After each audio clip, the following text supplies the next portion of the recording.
Healthcare is Awesome. Crazy. Invigorating. rewarding but difficult. Fundamental.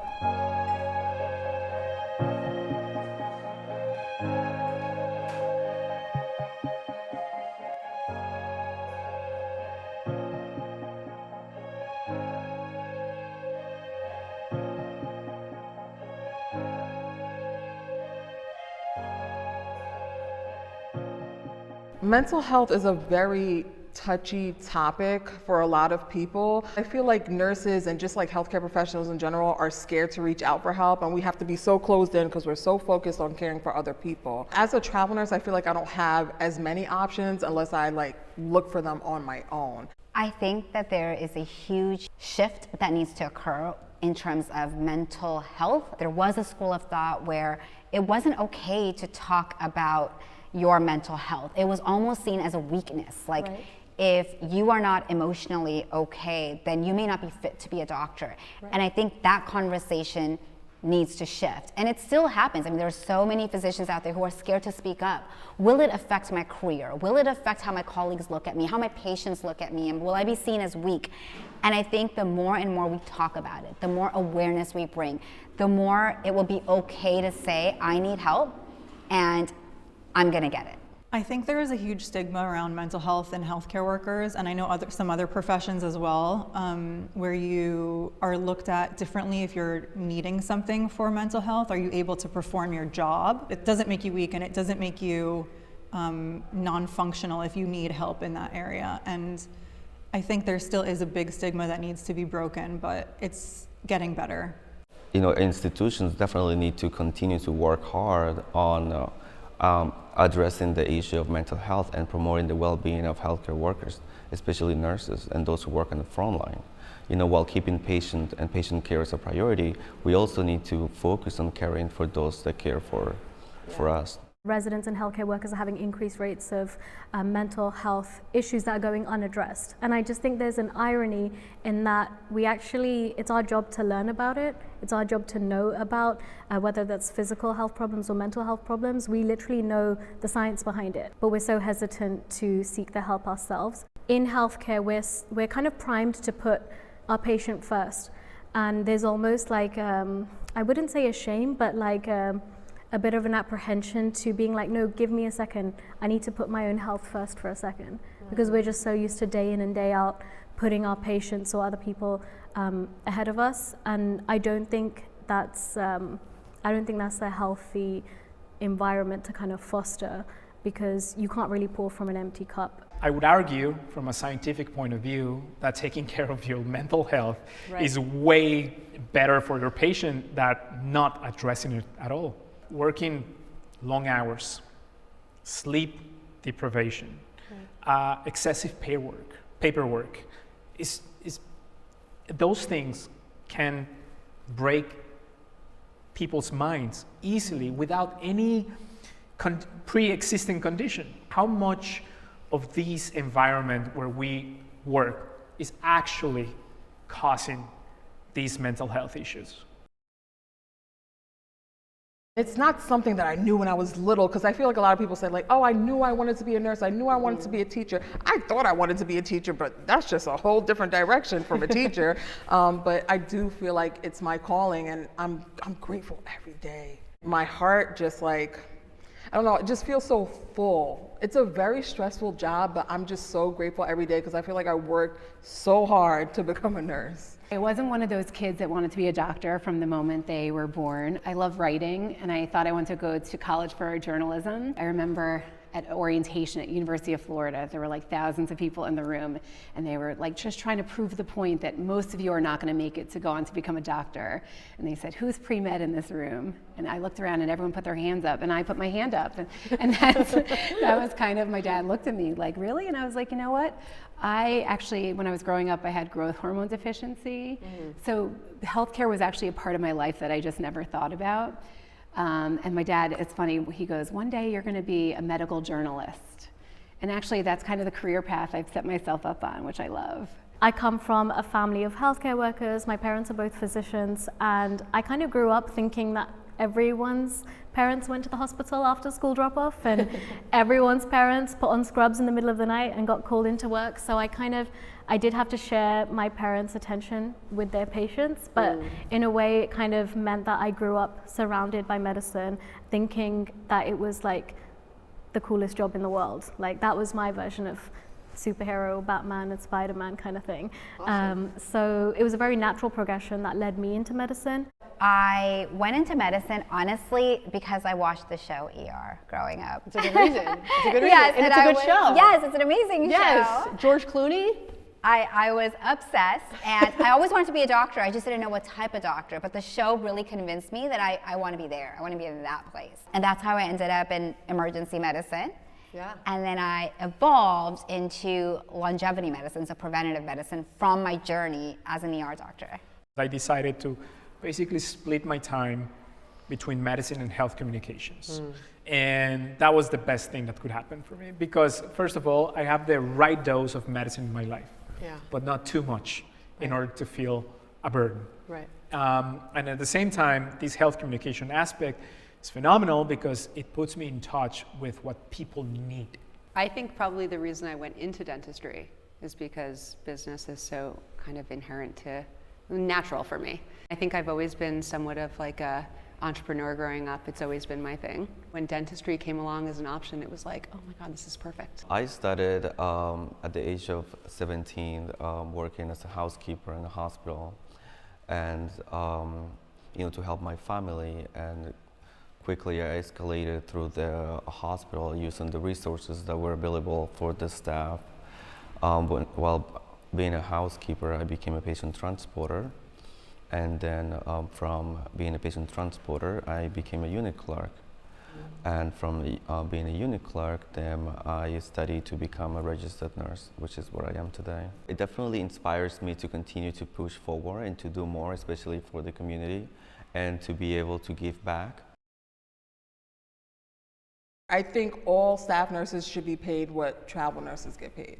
I feel like I live a comfortable life right now. We're not some big brand. I don't make money if you get your mammogram or not. Like, I just want you to find your breast cancer early. It's not like that's what my goal is with promoting breast cancer screening. I think a lot of people think I make money off each MRI I recommend. The institution that I work for definitely takes pride on serving the professionals that work within the organization. Right. And other organizations should mimic what the institution that I work is doing. Supposedly healthcare is not all for profit, but we know that there's also for profit, and that's completely okay. And I'm actually pro profit. Why? Because that is what incentivizes research, right? Major breakthroughs, and that's okay. But sometimes I feel like that drive also, makes it more complex and sometimes unattainable to most patients. I mean, how many people do you hear saying it took me months to get that doctor's appointment, or my doctor only had 15 minutes with me and I couldn't ask all the questions? I think it has to do with insurance companies. I think it has to do with access to care. It's a big setback and hurdle and obstacle that patients and myself face daily, every day, whether it's a medication that's not covered, a imaging study that I order that doesn't get approved, me sitting on the phone with an insurance company trying to get a peer-to-peer so that I can explain to them why I ordered the test that I ordered. It's constant, and some people don't have health insurance, and then what do? So it's like a double-edged sword, because you have health insurance, they may not cover everything. You don't have health insurance, how do you afford stuff? I've actually had patients who, they come in for their annual wellness visit. I haven't seen them in 3 years. And they're like, oh, I lost health insurance, so I didn't come in.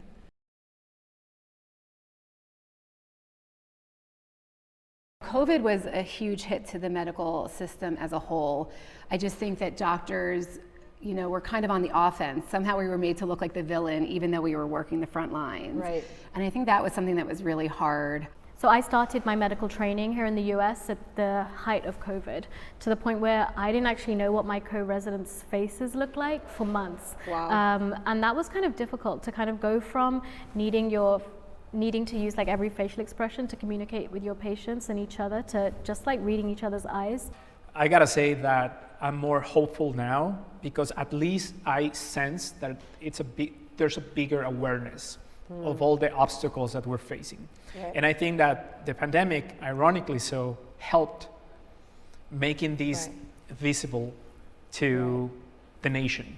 Like, oh my God, I didn't, like common people are like, hey, I didn't realize all the struggles doctors, have to go through and the hours and the exhaustion. So I think it helped in that sense. So I was pregnant in the pandemic, working at the epicenter, which was Queens, New York. And I wouldn't say it was scary for me, but I felt scared for everyone around me because we really at that time had no idea what we were dealing with, especially in the beginning of the pandemic. We didn't know much about COVID. And sometimes I felt very hopeless, like I was doing everything I could, but I still didn't have the answers that I wanted to have for my patients. And as a doctor, that's scary. Like I want to be able to confidently tell you that yes, you'll be okay, or yes, we'll get through it. And to be honest, a lot of us didn't have answers at that time. To an extent, the pandemic almost put this like distrust in healthcare professionals, maybe because we were, talking about vaccinations, maybe because we were sharing information about people getting sick. And I know there was this whole like polarized thing, like people were either very for vaccines or very against, and people were very for going to the hospital if you were sick or not, or staying home. And I can't tell you how many times I saw, oh, you're getting paid by pharma companies to talk about vaccines. We don't get paid. I think having access to so many people with so many different opinions in one platform kind of gave patients and other people a chance to say, well, that person said this and that person said this, and the misinformation, and you don't really know who to believe and who to listen to. During the pandemic, the only people that were able to work from home were healthcare workers. They had to answer the calls. We had to be there at the front line, risking our lives, to save others. Yeah. And the fact that was highlighted, it brought the importance of what it really means to be on the front line, to be a healthcare worker, and bring that magnifying glass into our profession. Is priceless because it helps us, I believe, to identify the areas where we need to allocate our resources. We need to make sure that nurses are well taken care of, so that care you give to them can translate into the care they give to their patients. What makes me hopeful about healthcare for the future is seeing change already being implemented, seeing people in the positions of leadership talking about issues that matter, whether it's mental health, whether it's physician suicide. They're actually having these conversations and they're including us in those conversations. So I feel hopeful that moving forward, our generation, future generations, they will be able to find a much happier balance. I'm hopeful that we can get through, some of the political crises that are plaguing our world right now. And that I think that we have to get on the same team as our healthcare providers. I think especially with COVID and the mask, no mask, I think that a lot of people feel like that healthcare professionals are on a different team. Right. And like getting back to the feeling that we're both on the page to make you a better person, a more whole person, and looking at the whole individual. My agenda is to help the Latino community flourish. It's just insane how many people within the government and big industries are from the Latino community, and we didn't know each other. So one of my biggest goals is to unite the Latino community. I mean, at least in my field, and keep showing people that Latinos do exist in healthcare. I'm most hopeful that probably the dentists that I'm mentoring underneath me will continue to do what I'm doing and like enrich the vision. And I hope that other dentists that are, coming to, that they look to make like a quality office. There's a lot of, cutting corners and, there's a lot of, let's just say, venture capital behind medicine and dentistry right now that I think is really weakening the care, like between a patient and a doctor, and it's making it a lot more separate. So I hope it stays tight and like personal and individualized.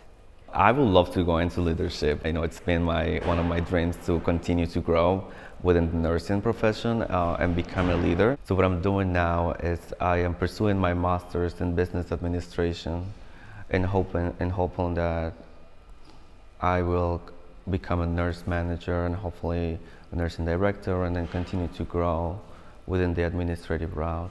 I'm hopeful that people will start to see healthcare in general as a good thing, as a positive thing, as a way that we can, like I was saying earlier, help prevent disease instead of treating disease. Right. I think social media definitely helps with that to a degree, because people are becoming more aware of different things that they can do personally, whether it's exercise or diet plans or whatever it is.